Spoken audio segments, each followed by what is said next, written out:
The Royal Tenenbaums. The Royal Tenenbaums was released in 2001, 20 years ago this year, and it's directed by Wes Anderson and stars Hackman, Gwyneth Paltrow, Owen Wilson, Ben Stiller, Owen Wilson, with Bill Murray, Danny Glover, Anjelica Huston, and narration from Alec Baldwin. And basically, the film's the story of this dysfunctional family known as the Tenenbaums in the film. And basically, in particular, we follow Royal Tenenbaum, played by Hackman in the film, who is estranged to the rest of his family, but he wants to get back into touch with the rest of his family, so he tells his ex-wife, played by Anjelica Huston in the film, that he is dying, which brings the whole family back together. But then when the whole family comes back together, a lot of complications start to occur, as we soon learn that Owen Wilson's character, who plays one of the sons in the Tenenbaum family, is in love with his adopted sister, played by Gwyneth Paltrow in the film. But Gwyneth Paltrow's character is married to Bill Murray's character as well, so a lot of complications occur there. But at the same time, we also meet Ben Stiller's character, who's another son in the Tenenbaum family, who was very protective of his two young twin sons in the film. And at the same time, we also meet Owen Wilson's character in the film, who's a very close friend of the Tenenbaum family, and he's thrown into the story in quite an interesting way. And at the same time, we also meet Danny Glover's character, who is a new love interest of Anjelica Huston's character, and starts to suspect that things aren't what they seem with Royal Tenenbaum, Hackman's character. And soon he learns that Royal Tenenbaum isn't actually dying.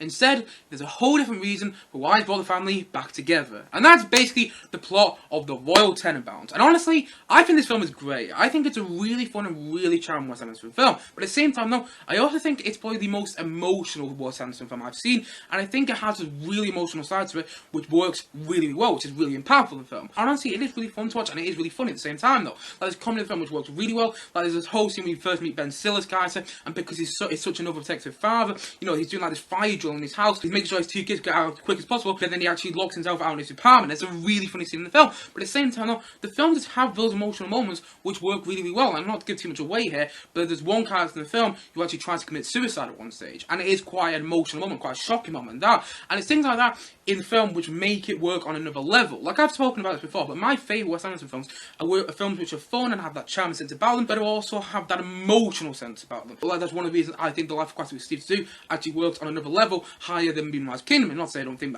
Moonrise Kingdom is a bad film. I actually really like Moonrise Kingdom, but I prefer The Life of Aquatic with Steve Zissou over Moonrise Kingdom, because in The Life of Aquatic with Steve Zissou, there's a big emotional punch in the third act of the film which makes it work on another level. And that's kind of how I feel about this film. There's a lot of emotional punches in this film which make it work on another level, which make it so much more impactful and so much more memorable to watch. Things like that which make it just a bit more than enjoyable and charming. It makes it that extra bit more of a memorable film. That's what I'm trying to say. It makes it a better film, and in my opinion, I think the emotional parts of the film made it what it was. I mean, don't get me wrong, it's really fun and really charming to watch, but sometimes I will admit, this is my only criticism of the film, sometimes the film is quite postmodern, and it just sometimes, like, the camera work is actually kind of taking you out the scene a couple of times in the film. I mean, that happens quite a lot with Wes Anderson film anyway. Like, it's shot in a quite postmodern, like, cartoon-like way, but the thing is, though, in this film, it's done in such a way that it does kind of take you out the scenes sometimes, and sometimes it kind of takes away from the plot. Sometimes the camera work in the film, I mean, the camera work is brilliant, there's brilliant cinematography in the film, and there's brilliant colours in the film and everything. I really like the way the film's shot, but sometimes I must admit the camera work kind of took me out of the scene a bit. It almost feels like, the camera knows where the story's going before the actual characters do. And it's things like that which make some scenes in the film not as invested as they could be because of the camera work. But saying that, though,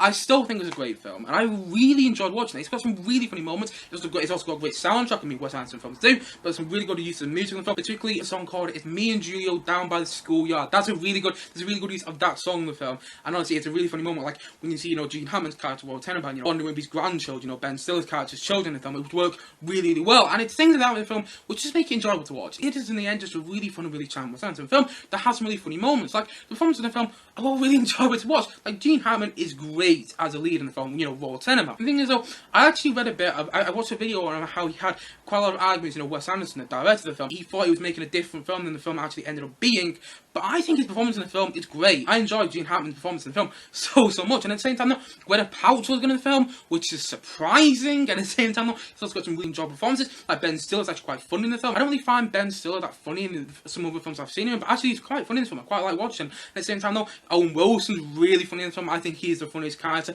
He just pops every now and then. He says some really funny things, and he made me laugh out loud quite a few times in the film. And there's one absolutely hilarious scene between Ben Stiller's character and Owen Wilson's character with this fight down the stairs in a house, and it's absolutely fantastic. And at the same time, though, it's got some great narration from Alec Baldwin, which which I almost forgot about before I did the review. Like, literally, before I did the review today, I watched a clip of the film, and I just remembered, oh my god, Alec Baldwin did the narration for the film, and it works so perfectly well. Honestly, it really does. And at the same time, though, going back onto the music thing, the film actually uses a really good use of Hey Jude in a quite, like, orchestral style way, and I think it works really well. I really love the music of the film. I love the way the film's written as well. I love the way the film flows. It flows well. And even so, there are some tedious moments in the film, I'm not gonna lie, but there are some moments in the film where you kind of know where the plot is going, and it does take a bit of time to get there. Even so, it does have those moments in the film. Ultimately, I think the film works because of those emotional moments, and because of those really funny and really enjoyable moments. And that's why I think the Royal Tenenbaums works at its best. I mean, by no means is this a perfect film, but you know what? I'm actually going to say it's one of my favourite Wes Anderson films, because it works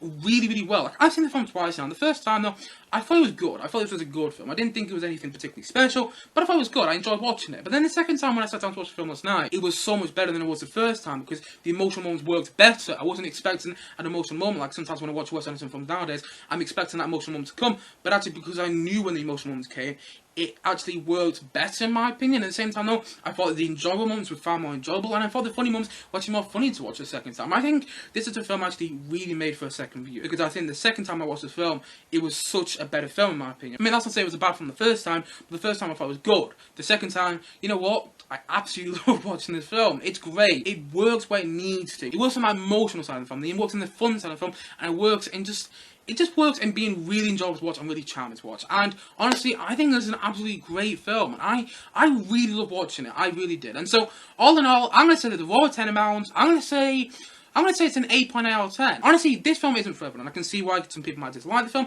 I can also see why some people might just think this film isn't particularly special, like I did the first time I watched it. But the thing is, though, you know, the more I think about this film, the more I actually really like it. It is a really special and unique film in the end. I think it's an odd film, but at the same time, though, I think that kind of works in its favour. And yes, in the end, it's a film about family, a dysfunctional family at that.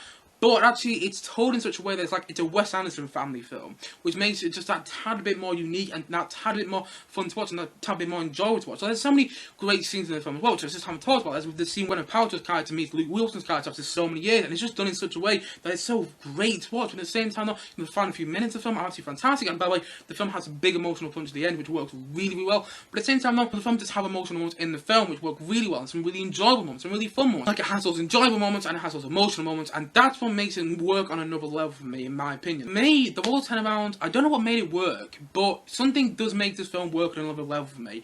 And there's just something about this film which I can't put my finger on yet, but there's something about this film which just makes it work on it, which just makes it that tad bit more special to watch, and that tad bit more enjoyable to watch. It's really funny, it's really charming, it's really enjoyable, and it has those emotional parts of the film which work so, so well. And so, all in all, I'm going to say that the Royal Tenenbaums is an 8.8 out of 10 from me.